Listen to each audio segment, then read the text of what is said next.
Ayo harusnya kita pesimis atau optimis, Bu? Harus optimis lah. Harus optimis ya. Gak usah ngomong 2023, besok aja kita harus optimis. Ya iya. 2023 kan diprediksi banyak ahli resesi. Gimana? Apa yang membuat kita optimis? Kadang kan ada pesimis tapi irasional. Apa tuh namanya? Optimis tapi irasional. Ada pesimis tapi rasional itu. Kalau menurutku ya, kita harus optimis dan kita harus sangat rasional. Rada angel iki. Karena begini,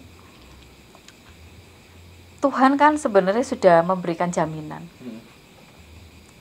bahwa masing-masing orang itu sudah diberikan kehidupan sesuai dengan kebutuhannya masing-masing. Itu sebenarnya bisa kita jadikan sebagai pedoman gitu, bahwa kita akan selalu berada dalam penjagaannya. Itu kalau kita mau ke arah keilahian. Tapi kalau misalnya kita lihat dari progres perekonomian bangsa Indonesia, wah ini rodok mulu ya ngomongnya. Kita itu udah kena krisis berapa kali orang Indonesia, dan buktinya juga bertahan kan. Orang ngomongnya krisis ya, krisis moneter. Lihat itu di mall masih banyak yang nge-mall, makan di mall, belanja dan segala macam. Setiap ada iPhone keluaran terbaru langsung beli. Pasar juga masih rame. Jadi menurutku itu nggak perlu ada yang dikhawatirkan. Selama kita yakin bahwa kita selalu dalam penjagaan Tuhan, semua akan aman. Makanya harus optimis dan harus realistis. Kalau sudah tahu, oke, diprediksi atau diperkirakan, diramalkan besok akan ada resesi dan segala macam, yuk kita harus aware dengan diri kita sendiri, toh. Lebih hati-hati dalam menjalani kehidupan. Kemudian ini terkait dengan law of attraction itu sebenarnya gimana sih menurutnya? Kan banyak sekarang seminar-seminar loa itu. Seminar-seminar loa. Sebenarnya seminar loa itu sama kayak rekonstruksi alam bawah sadar. Sama, membangun gambar, membangun program baru di alam bawah sadar kita. Membangun biasanya kalau ya ini kebanyakan orang itu menggunakan loa itu untuk urusan bisnis, untuk urusan duit, untuk urusan materi. Tapi sebenarnya itu bisa digunakan untuk apa saja, nggak hanya melulu tentang materi.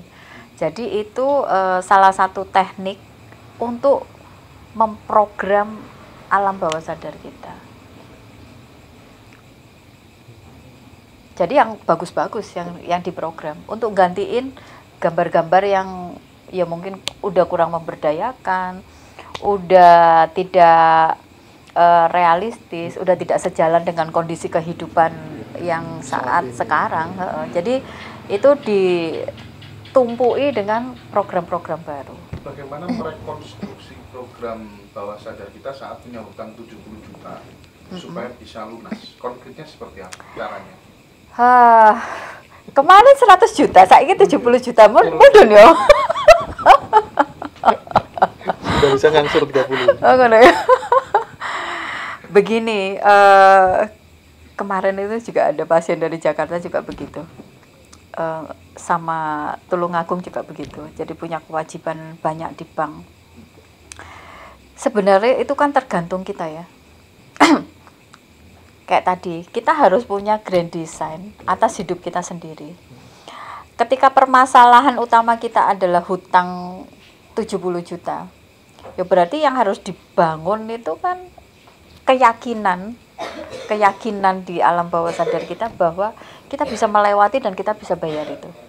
Semuanya boleh hilang, yang nggak boleh hilang keyakinan dan harapan. Ya karena itu utama lah. Ketika udah keyakinan itu udah habis, harapan itu udah habis, ya orang itu ono sih nggak bunuh diri, tapi ya wis begitu-begitu saja. Akhirnya tidak bisa memberdayakan dirinya. Jadi ya itu dia harus bikin gak iso cuman bikin dia bikin gambar baru ya, dia bikin program baru, abis itu dia nggak ngapa-ngapain, ya nggak bisa. Tetap harus ada upaya, harus ada daya, Intinya pergerakan. harus ada semangat. Iya. Lek kita diem-diem aja, makan tidur ya nggak bakal dapat apa-apa. Makanya usaha, upaya itu harus maksimal. Setelah itu hasilnya kita langitkan. Karena itu sudah tidak lagi di ranah kita. Bukan kita yang punya kuasa. Tapi segala daya, upaya itu ya memang harus dimaksimalkan. Daya dan upaya itu kalau misalnya ini barangkali sebagai penunjang gitu ya. Kan banyak orang diskusi tentang apa tuh namanya keajaiban hidup dengan banyak memberi, bersedekah. Itu ketika kemudian kita pada fase yang kemudian berada pada titik terendah begitu, nggak bisa memberikan uang, barangkali bisa pikiran, tenaga, barangkali ya Bun ya. Tapi dengan mengeluarkan energi itu, kemungkinan ketika pikiran udah disetel utangku nanti pasti lunas, pasti ada jalan gitu ya. Akan selalu Dari ada yang jalan. Sudah kan begitu biasanya. Ya.